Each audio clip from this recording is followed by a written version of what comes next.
Archaeology has revealed the artifacts they have left behind. Their history is corroborated by the legends of virtually every culture of the world, including ancient literature, such as the Epic of Gilgamesh, the Book of Enoch, and the Bible. The Inuit Eskimo tribe knew them as the Tuniat. That very same tribe of giants was known to the Norse as the Skraeling. Many people of Western Asia and throughout Europe knew them as the Scythians, who had at one point bested Rome in battle and were said to have been so tall that their feet came close to the ground when sitting on a horse. The ancient Hebrews knew them as Amorites and Canaanites. Sumer is the oldest culture of the world, and the Sumerians give us a tremendous insight into the origin of the giants. The Sumerians recorded that the Anunnaki, a race of celestial beings, the children of Anak and Anu, came to the earth and fathered a race of men, who then became the kings of mortal men. But the Book of Enoch gives us even greater insight to the origin of these giants. Enoch recorded that during the life of Jared, sometime between 3550 and 2550 BC, the sons of God came to the earth from heaven. Since we know Satan is the father of all lies, it is likely that Satan himself influenced them to do the deeds they did.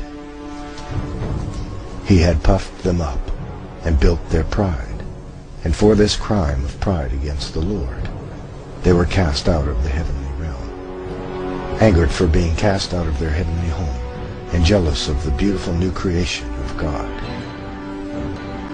they consorted to do ungodly things, and swore an oath to each other that each would be equally culpable for the sinful things they were about to do. Their point of entry into the world was Mount Hermon, Israel, upon which they landed. Just as humans have special gifts and abilities and each is unique, so too the angels were unique, and each used their own special gifts for defiling mankind. So each taught mankind the arts which they themselves loved most. They took wives of human women whom they called beautiful, and fathered the race of giants we know as the Nephilim. Azazel was a lover of metals, and taught men to make swords and knives and shields and breastplates, and made them known to the metals of the earth, and the art of working them, and bracelets and ornaments, and the use of antimony, and the beautying of the eyelids, and all manner of costly stones, and the coloring of tinctures. Semyaza taught the art of enchantments and root cuttings, and all manner of sexual seduction.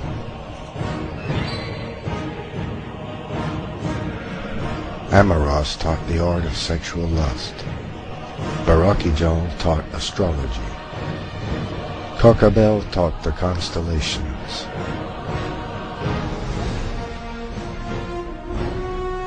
Ezekiel taught the knowledge of the clouds.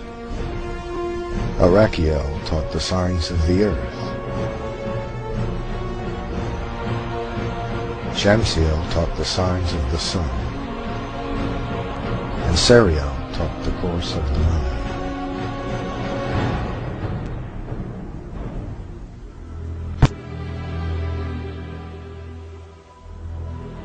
Not only did the angels sin against man, they sinned against animals as well. It is believed this means that they genetically engineered new kinds of creatures by mixing the genes of different kinds to create the mythological creatures of old. The corruption the angels had wrought upon the earth was so great that God decided to destroy both man and beast.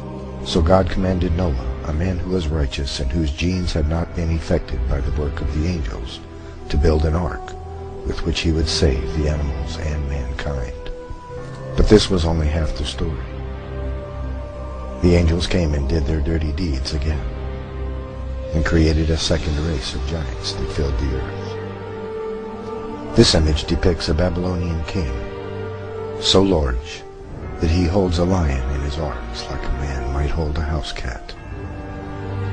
He also has 6 fingers and toes, which was common to some of the tribes of giants born after the flood, and is the result of a duplicate gene, an error, if you will, in the genetic tinkering of the Nephilim.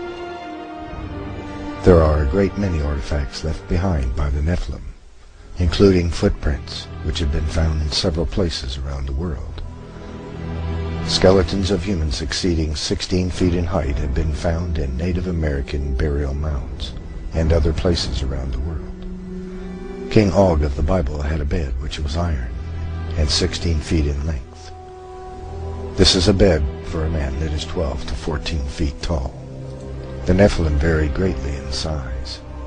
Many Native American legends tell of men which were 25 to 35 feet tall and capable of throwing a bison over their shoulder and walking off with it. Most of these artifacts have been swept up by the National Geographic Society and most notably by the Smithsonian Institute in an effort to hide the legitimacy of the Bible from the world. The angels cast out of heaven brought a technological explosion to the world. And likewise, their children, the Nephilim, also brought a technological explosion around the world after the Noachian flood.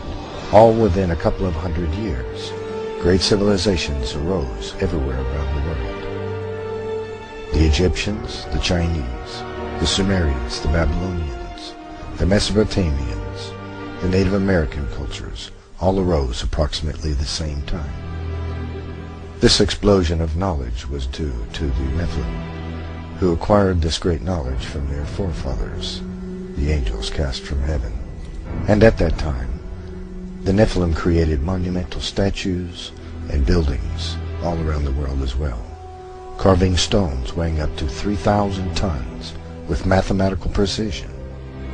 Stones so heavy and large we are incapable of moving them with modern equipment to this very day.